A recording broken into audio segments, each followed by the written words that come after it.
Okay, a morning musing with Galini as I'm walking my daily walk that I try to do.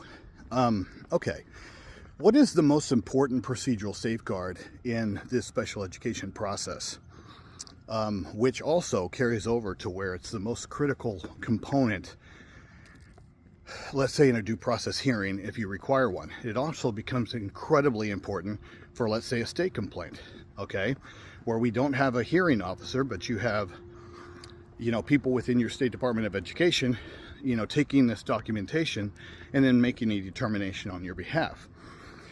Guys, it's the prior written notice. And the prior written notice, if you don't know what that is, and it might take on different names depending on the state, like in Alabama, is called the Notice of Proposal Refusal to Take Action, which we shorten to NOPRA. But in the federal IDEA and a lot of the country, it's called prior written notice, which is the proper moniker for that.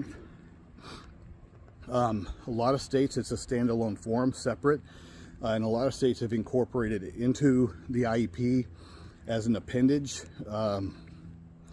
at the end, to where you can sit there and discuss what was proposed, what was agreed to, what wasn't, and that documentation becomes incredibly important in this process. In fact, I can't tell you how important that is. It is a requirement because it is a procedural safeguard, and it's a requirement in this process because what it is a huge, shining, loud example of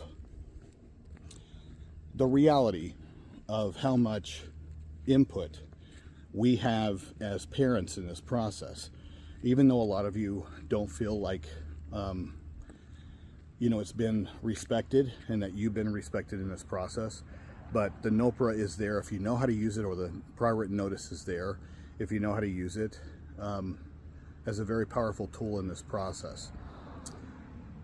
But to break it down in very simple English, a prior written notice is if you or the school system is proposing something and there isn't consensus, there is not agreement, then at that point that prior written notice is a must. Some schools will document what was agreed to, okay, as part of it, and that's fine, because I always believe that we need to confirm and have a marker in documentation to support any of the changes that are made. But the hard and fast rule, the inflexible rule, is that if there is a discussion on the team and there is not consensus, meaning everybody isn't in agreement, then yes, a prior written notice is required. Now, does this prevent the school from moving forward on something that you disagree with? No, because they have 100% of the legal duty to provide the FAPE, and you can't impede that. And so the only way to potentially block a very critical decision that you believe is going to be damaging to your child is through that prior written notice, and then putting you in a position to where you have to file a stay put through a due process complaint filing. That's the only way to do it.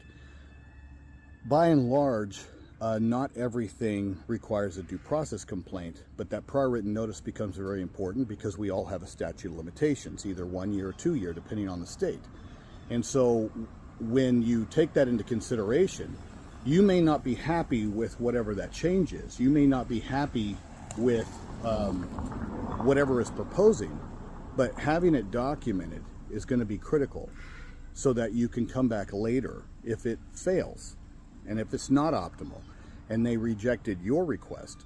Then you have that marker in time in the form of that prior written notice to be able to use as evidence that this is what you proposed and that you didn't file due process at the time, but you did later, to assert that what they did not produce tangible benefits and tangible progress for your child.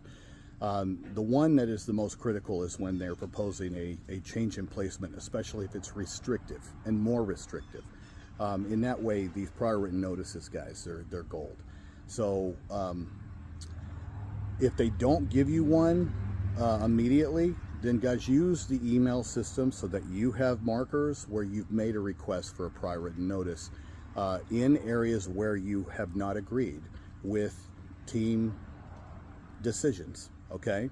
and when they don't agree with your